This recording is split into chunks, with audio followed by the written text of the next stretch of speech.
Hello and welcome to another podcast. And this one is about Lighthouse Women. Now, you may have never heard the term Lighthouse Woman or a concept, but you might have had a feeling like, I feel like I'm a lighthouse because people come to you and you offer them a place that's safe, a place where they can be comfortable and they can have conversations with you. So I wanted to bring in this element of the lighthouse woman. And I've made some notes and I do not want to let you miss out on any of it. So I want to give you the best experience and I will be looking down and referring to them.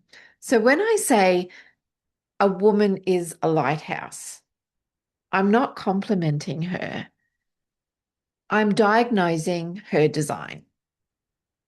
So let's expand this transmission that I received.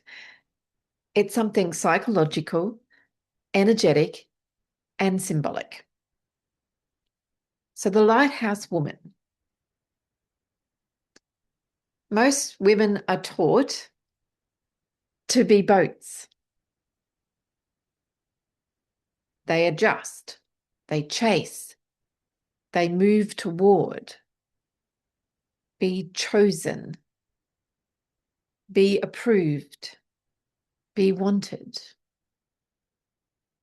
But there are some women who are not boats. They are lighthouses. And if you try to make a lighthouse move, it will break itself. So what a lighthouse actually is. A lighthouse does not chase ships, swim into the storm, beg to be seen, or follow the tide. It stands, it holds, it emits a signal. And the right ships orient themselves by its presence. And that's leadership. It's not performance, it's not volume, it's not charisma, it's orientation. So the psychological meaning of the lighthouse, when I say someone is a lighthouse, I mean she is built from self-authority. Take a look at that lighthouse. She regulates the field. She does not collapse when others wobble. Her nervous system sets the tone. And here's what's really important. A lighthouse does not shine for validation. It shines because that is its function. If no ships come, it still shines. That is identity level leadership. The lighthouse woman. So why lighthouse women collapse? And here's where it gets deep. Most lighthouse women were trained to become boats. Somewhere along the way, they chose belonging over truth. They chose safety over their authenticity. They chose attachment over self-trust. So instead of standing and emitting a clean signal, they started scanning the horizon for approval. And that's exhausting because when a lighthouse tries to chase, it loses its power source.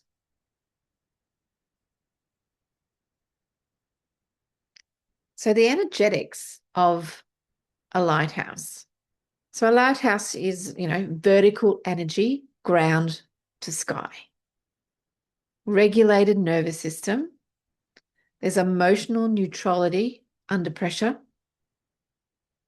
Clean signal, so clarity without over-explaining. So that's why people feel calm around them. That's why people orient themselves around them. That's why they influence without even trying. It's not dominance, it's coherence. So the lighthouse versus the performer.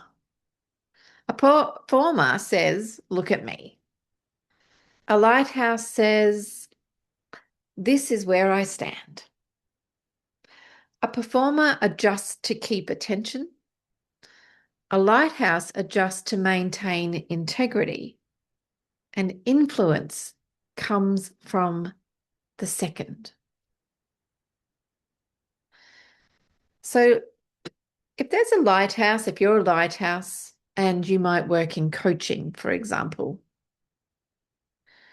when I coach women and see that they are lighthouses, I do not teach them how to be louder. I don't teach them how to hustle. I don't teach them how to convince. I help them find where they first dimmed their light, identify where they started scanning the horizon instead of standing. I help them rebuild their internal line and reclaim their signal. Because when a lighthouse remembers who she is, she doesn't need strategy first. She needs alignment. Strategy then just amplifies itself. So the shadow of a lighthouse, yes, it casts a shadow. Every archetype has a shadow.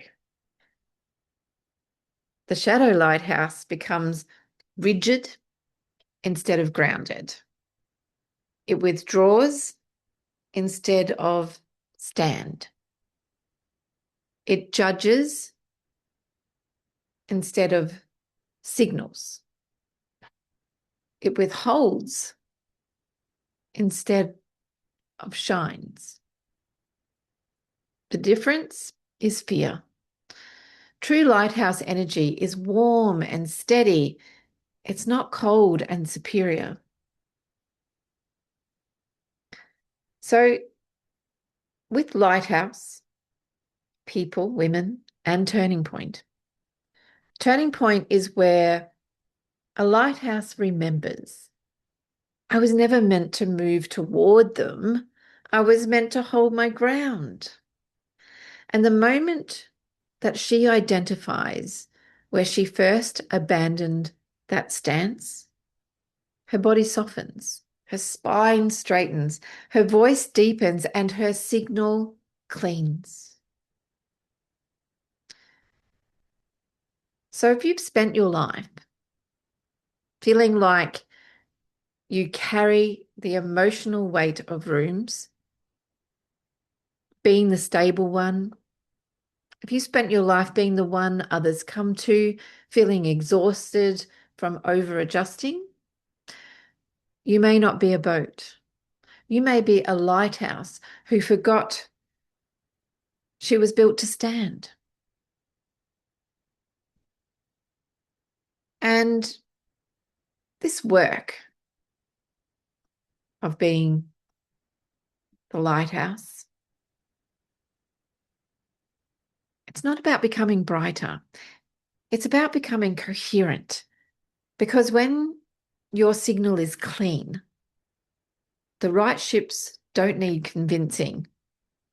They just arrive. And now we go deeper. Because the lighthouse people don't just have a personality type, they have a design. And most of them feel different long before they even understand why.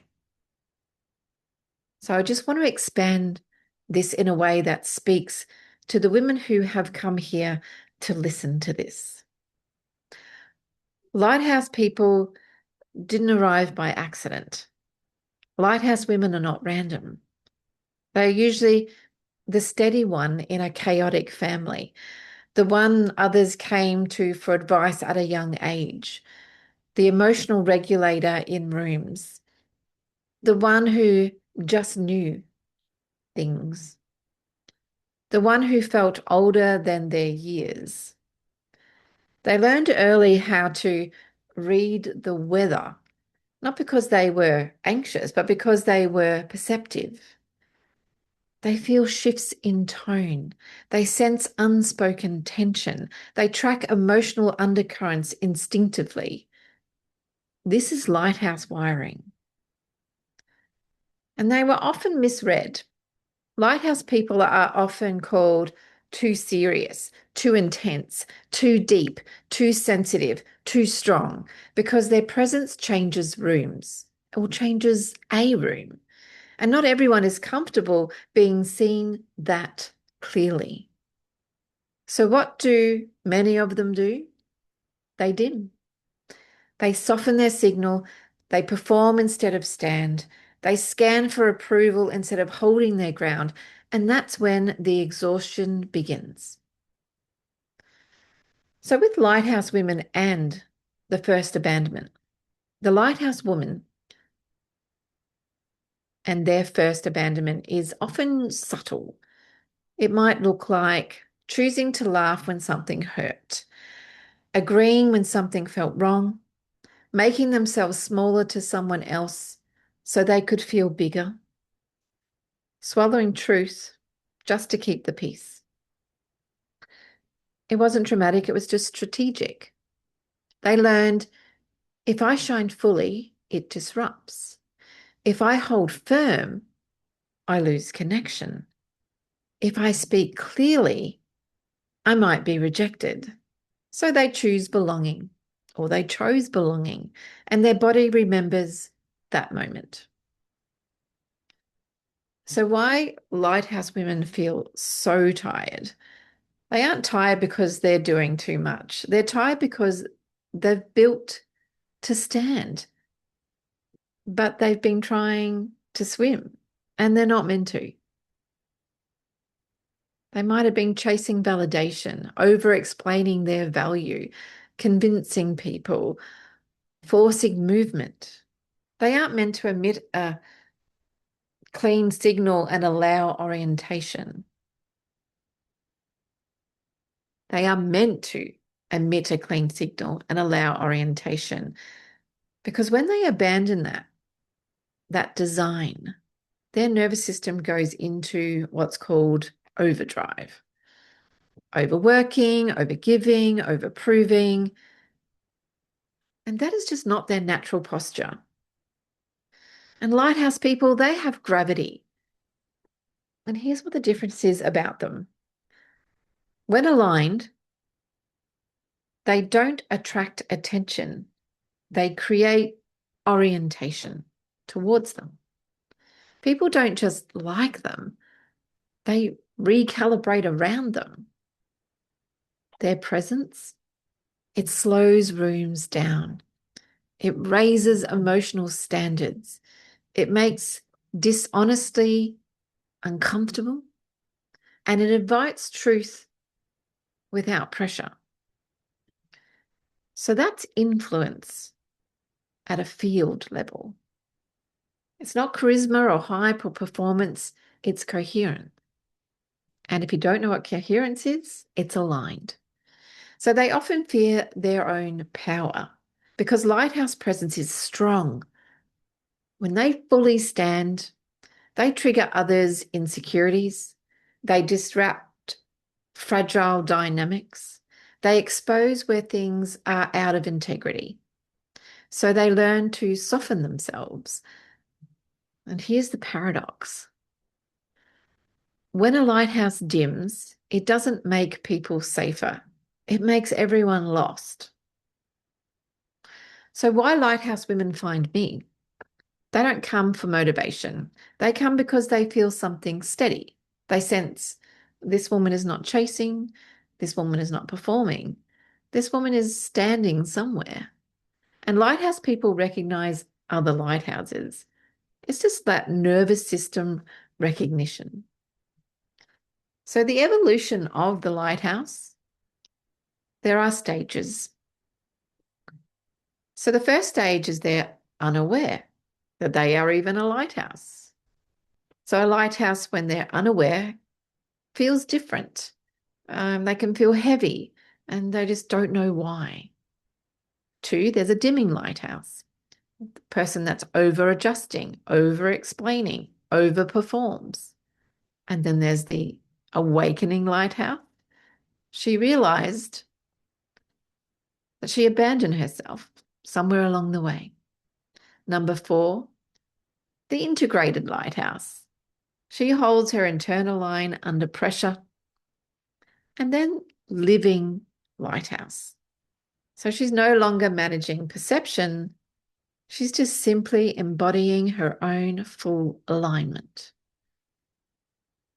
So the work that I do lives between number 3 and 5, the awakening lighthouse, the integrated lighthouse, and the living lighthouse, because turning point identifies where she dimmed, and integration stabilizes her signal. So the line we hold also teaches her how to lead from it, and the line we live is when it becomes natural. So the deep truth about lighthouse people is they are not here to be liked. They are here to stabilize, clarify, anchor, and illuminate. They don't need a crowd. They need coherence. And when they have it, the right ships and boats always come.